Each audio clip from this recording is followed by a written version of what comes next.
दोस्तों, हमारे हिंदू संस्कृति में प्रत्येक घर में प्रतिदिन पूजा पाठ करने की परंपरा है और इसके लिए सभी अपने घरों में अपने आराध्य का छोटा सा ही क्यों ना हो, लेकिन एक मंदिर अवश्य ही बनाते हैं। नियमित पूजा पाठ करने से न केवल मानसिक शांति मिलती है, बल्कि पूरे घर में सकारात्मक ऊर्जा भी व्याप्त हो जाती है। परंतु यह बात भी सच है कि पूजा पाठ करने के कुछ नियम भी होते हैं, जिन्हें यदि हम नजरअंदाज कर देते हैं तो हमें हमारी पूजा का पूरी तरह से फल प्राप्त नहीं होता। पूजा करने के नियम प्राचीन काल से ही चले आ रहे हैं, जो कि एक ठोस धरातल पर आध्यात्मिक और वैज्ञानिक दोनों ही दृष्टिकोण से ध्यान में रखकर बनाए गए हैं। इसलिए हमें इन नियमों को बिल्कुल भी अनदेखा नहीं करना चाहिए।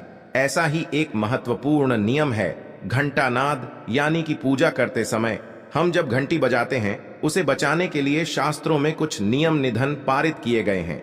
शास्त्रों में देवताओं के सामने घंटी बजाने का बहुत अधिक महत्व बताया गया है, जिसे हम इस कृष्ण श्लोक के द्वारा समझ सकते हैं। आगम अर्थ, हम तो देवा नाम गमन अर्थ, हम तो राक्षस शाम घंटा रावण करो में दो देवता आह्वान लांछन। इसका अर्थ है कि घंटी बजाने से देवताओं का आगमन और राक्षसों का गुमान होता है, और जो घंटियां राक्षसों से हमारी रक्षा करती है उसे हमारा नमन है।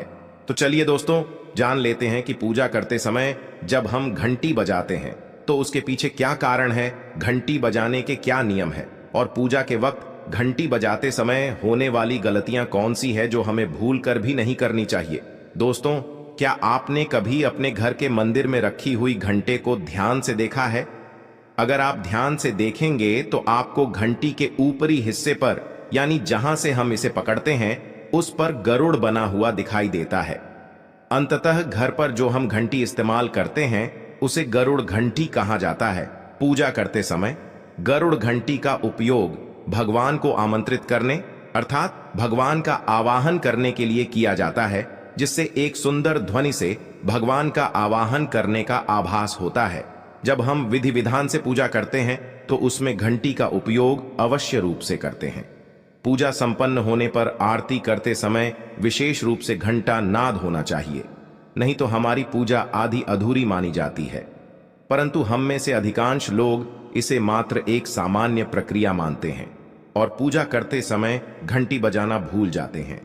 तो आइए जानते हैं उन नियमों के बारे में। मतलब आज की वीडियो पूरी तरह से आपके प्रश्नों पर आधारित है, जिनका उत्तर मैं आपको शास्त्रों के अनुसार देने का पूरा प्रयास करूंगा। तो वीडियो को पूरा जरूर देखें, और अगर आपको आज की वीडियो अच्छी लगे तो इसे लाइक जरूर कीजिए। जय मां लक्ष्मी आपके इस वीडियो को जो भी लायक और चैनल को सब्सक्राइब करें, उस जीवन में कभी भी धन की कमी न होने देना। दोस्तों, हमारे प्राचीन शास्त्रों की मान्यता है कि सृष्टि के निर्माण के समय सबसे पहले जो बड़ी सी ध्वनि निकली थी वह घंटी की आवाज के समान सुनाई दी थी। घंटी की ध्वनि में ओमकार नाथ का भी आभास होता है, इसलिए घंटी को ईश्वर की आवाज मानते हुए पूजा में स्थान मिला है।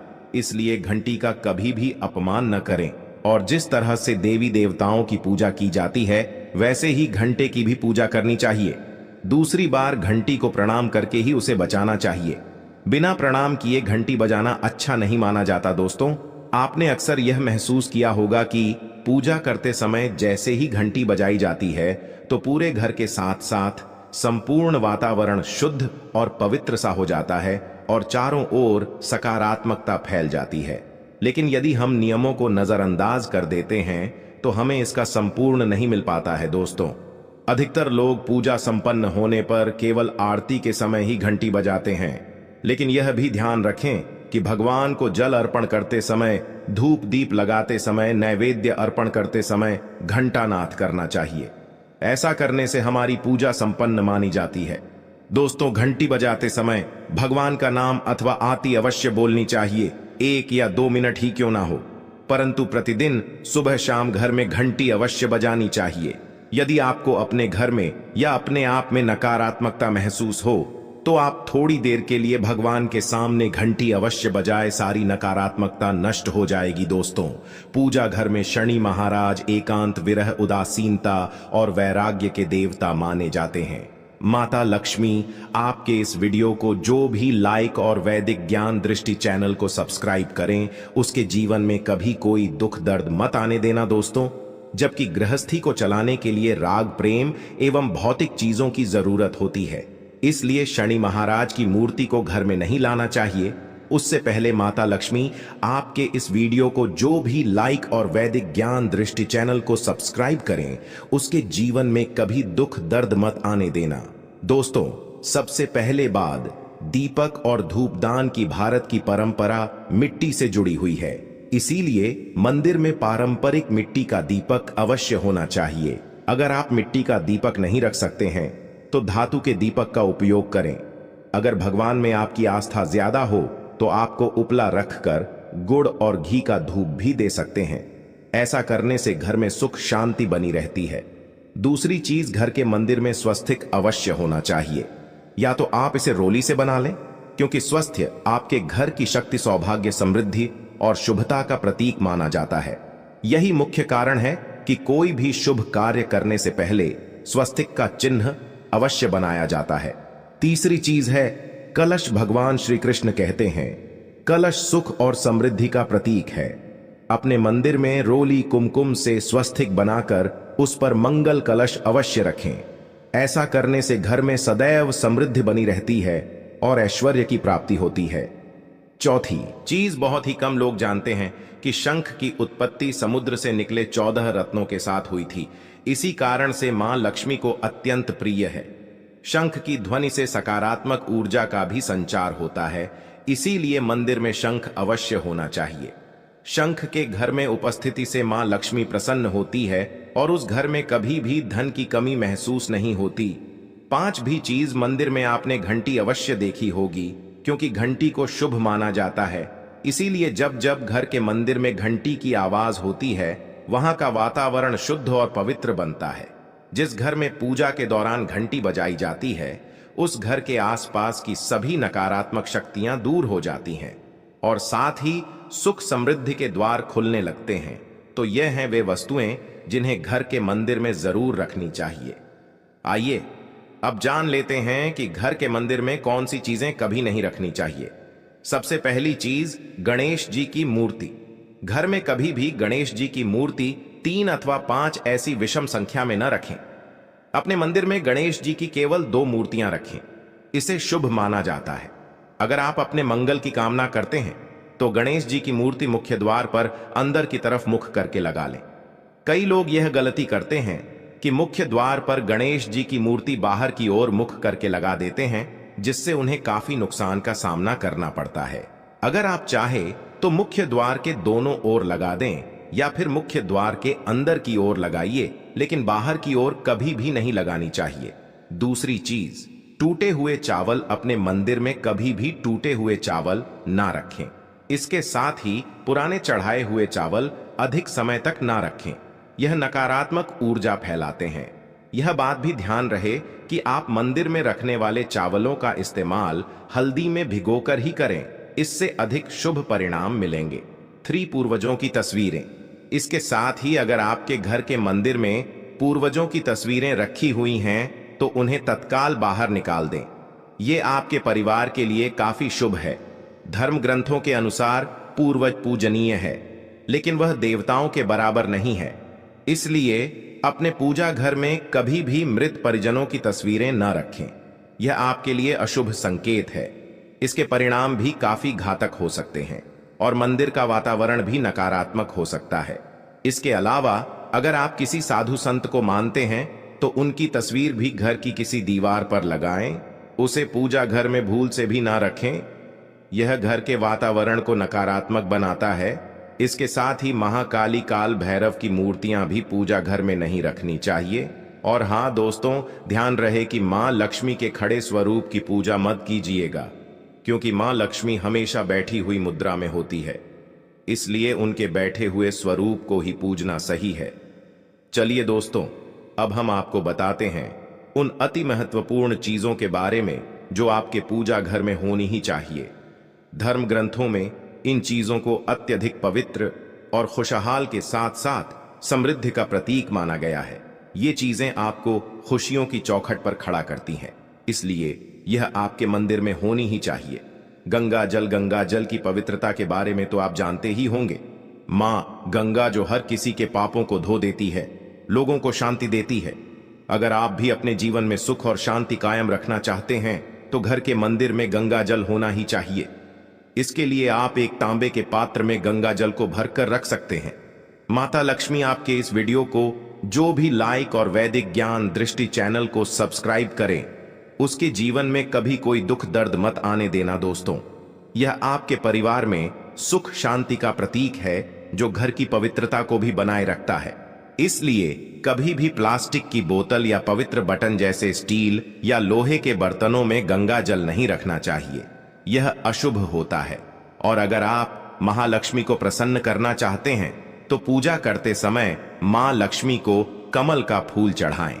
लक्ष्मी कमल के फूल पर ही विराजमान रहती है तो उन्हें बेहद प्रिय होता है, क्योंकि यह कीचड़ से निकलकर भी दुनिया में खूबसूरती और पवित्रता बिखेरता है। इसलिए माता लक्ष्मी की पूजा करते समय कमल का फूल जरूर चढ़ाना चाहिए। ऐसा करने से कई गुना लाभ आपको मिलेगा। दोस्तों, इस दिवाली ध्यान रहे कि आप दीपक से दीपक जलाएं। शास्त्रों के अनुसार जो व्यक्ति दीपक से दीपक जलाता है वो रोगी होता है। ऐसा करने से रोग भी परिवार में पनपते हैं। इसलिए कभी भी दीपक से दीपक नहीं जलाना चाहिए। साथ ही मंदिर में एक घी का और एक तेल का दीपक जरूर जलाएं। यह आपको समृद्धि देगा। घी का दीपक दाईं तरफ और तेल का दीपक बाईं तरफ जलाने से समृद्धि बरकरार रहती है। इसके अलावा घंटा धूपदानी गंगा जल जैसी चीजों को बाईं तरफ रखना शुभ होता है। दोस्तों, हमारे हिंदू संस्कृति में प्रत्येक घर में प्रतिदिन पूजा पाठ करने की परंपरा है और इसके लिए सभी अपने घरों में अपने आराध्य का छोटा सा ही क्यों ना हो, लेकिन एक मंदिर अवश्य ही बनाते हैं। नियमित पूजा पाठ करने से न केवल मानसिक शांति मिलती है बल्कि पूरे घर में सकारात्मक ऊर्जा भी व्याप्त हो जाती है। परंतु यह बात भी सच है कि पूजा पाठ करने के कुछ नियम भी होते हैं जिन्हें यदि हम नजरअंदाज कर देते हैं तो हमें हमारी पूजा का पूरी तरह से फल प्राप्त नहीं होता। पूजा करने के नियम प्राचीन काल से ही चले आ रहे हैं, जो कि एक ठोस धरातल पर आध्यात्मिक और वैज्ञानिक दोनों ही दृष्टिकोण से ध्यान में रखकर बनाए गए हैं।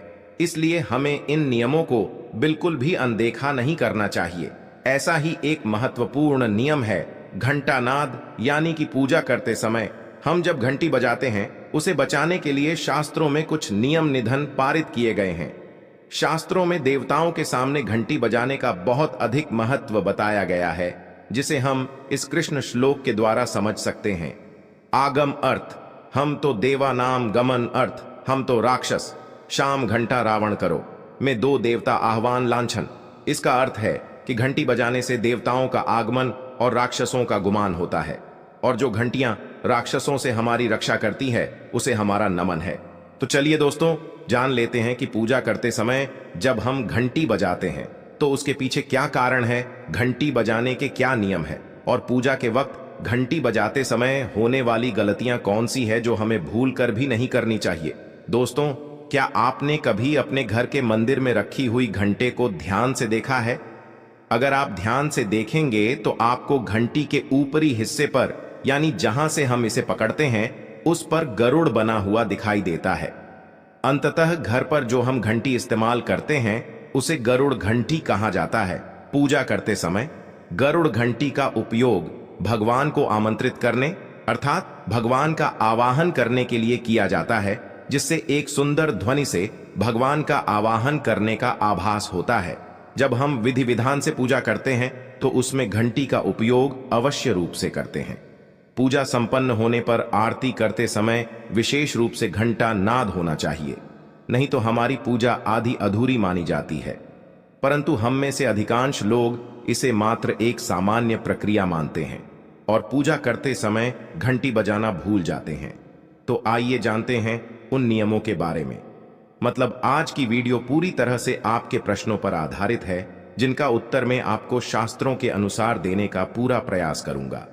तो वीडियो को पूरा जरूर देखें, और अगर आपको आज की वीडियो अच्छी लगे तो इसे लाइक जरूर कीजिए। जय मां लक्ष्मी आपके इस वीडियो को जो भी लायक और चैनल को सब्सक्राइब करें, उस जीवन में कभी भी धन की कमी न होने देना दोस्तों। हमारे प्राचीन शास्त्रों की मान्यता है कि सृष्टि के निर्माण के समय सबसे पहले जो बड़ी सी ध्वनि निकली थी वह घंटी की आवाज के समान सुनाई दी थी। घंटी की ध्वनि में ओमकार नाथ का भी आभास होता है, इसलिए घंटी को ईश्वर की आवाज मानते हुए पूजा में स्थान मिला है। इसलिए घंटी का कभी भी अपमान न करें और जिस तरह से देवी देवताओं की पूजा की जाती है वैसे ही घंटे की भी पूजा करनी चाहिए। दूसरी बार घंटी को प्रणाम करके ही उसे बजाना चाहिए। बिना प्रणाम किए घंटी बजाना अच्छा नहीं माना जाता दोस्तों। आपने अक्सर यह महसूस किया होगा कि पूजा करते समय जैसे ही घंटी बजाई जाती है तो पूरे घर के साथ साथ संपूर्ण वातावरण शुद्ध और पवित्र सा हो जाता है और चारों ओर सकारात्मकता फैल जाती है। लेकिन यदि हम नियमों को नजरअंदाज कर देते हैं तो हमें इसका संपूर्ण नहीं मिल पाता है दोस्तों। अधिकतर लोग पूजा संपन्न होने पर केवल आरती के समय ही घंटी बजाते हैं, लेकिन यह भी ध्यान रखें कि भगवान को जल अर्पण करते समय, धूप दीप लगाते समय, नैवेद्य अर्पण करते समय घंटानाद करना चाहिए। ऐसा करने से हमारी पूजा संपन्न मानी जाती है। दोस्तों, घंटी बजाते समय भगवान का नाम अथवा आरती अवश्य बोलनी चाहिए, 1 या 2 मिनट ही क्यों ना हो, परंतु प्रतिदिन सुबह शाम घर में घंटी अवश्य बजानी चाहिए। यदि आपको अपने घर में या अपने आप में नकारात्मकता महसूस हो तो आप थोड़ी देर के लिए भगवान के सामने घंटी अवश्य बजाए, सारी नकारात्मकता नष्ट हो जाएगी दोस्तों। पूजा घर में शनि महाराज एकांत, विरह, उदासीनता और वैराग्य के देवता माने जाते हैं। माता लक्ष्मी आपके इस वीडियो को जो भी लाइक और वैदिक ज्ञान दृष्टि चैनल को सब्सक्राइब करें, उसके जीवन में कभी कोई दुख दर्द मत आने देना दोस्तों। जबकि गृहस्थी को चलाने के लिए राग, प्रेम एवं भौतिक चीजों की जरूरत होती है, इसलिए शनि महाराज की मूर्ति को घर में नहीं लाना चाहिए। उससे पहले माता लक्ष्मी आपके इस वीडियो को जो भी लाइक और वैदिक ज्ञान दृष्टि चैनल को सब्सक्राइब करें, उसके जीवन में कभी दुख दर्द मत आने देना दोस्तों। सबसे पहले बात, दीपक और धूपदान की भारत की परंपरा मिट्टी से जुड़ी हुई है, इसीलिए मंदिर में पारंपरिक मिट्टी का दीपक अवश्य होना चाहिए। अगर आप मिट्टी का दीपक नहीं रख सकते हैं तो धातु के दीपक का उपयोग करें। अगर भगवान में आपकी आस्था ज्यादा हो तो आपको उपला रखकर गुड़ और घी का धूप भी दे सकते हैं। ऐसा करने से घर में सुख शांति बनी रहती है। दूसरी चीज, घर के मंदिर में स्वस्तिक अवश्य होना चाहिए। या तो आप इसे रोली से बना लें, क्योंकि स्वास्थ्य आपके घर की शक्ति, सौभाग्य, समृद्धि और शुभता का प्रतीक माना जाता है। यही मुख्य कारण है कि कोई भी शुभ कार्य करने से पहले स्वस्तिक का चिन्ह अवश्य बनाया जाता है। तीसरी चीज है कलश। भगवान श्री कृष्ण कहते हैं कलश सुख और समृद्धि का प्रतीक है। अपने मंदिर में रोली कुमकुम से स्वस्तिक बनाकर उस पर मंगल कलश अवश्य रखें। ऐसा करने से घर में सदैव समृद्धि बनी रहती है और ऐश्वर्य की प्राप्ति होती है। चौथी चीज, बहुत ही कम लोग जानते हैं कि शंख की उत्पत्ति समुद्र से निकले 14 रत्नों के साथ हुई थी। इसी कारण से मां लक्ष्मी को अत्यंत प्रिय है। शंख की ध्वनि से सकारात्मक ऊर्जा का भी संचार होता है, इसीलिए मंदिर में शंख अवश्य होना चाहिए। शंख के घर में उपस्थिति से मां लक्ष्मी प्रसन्न होती है और उस घर में कभी भी धन की कमी महसूस नहीं होती। 5वीं चीज, मंदिर में आपने घंटी अवश्य देखी होगी, क्योंकि घंटी को शुभ माना जाता है। इसीलिए जब जब घर के मंदिर में घंटी की आवाज होती है वहां का वातावरण शुद्ध और पवित्र बनता है। जिस घर में पूजा के दौरान घंटी बजाई जाती है उस घर के आसपास की सभी नकारात्मक शक्तियां दूर हो जाती हैं और साथ ही सुख समृद्धि के द्वार खुलने लगते हैं। तो यह हैं वे वस्तुएं जिन्हें घर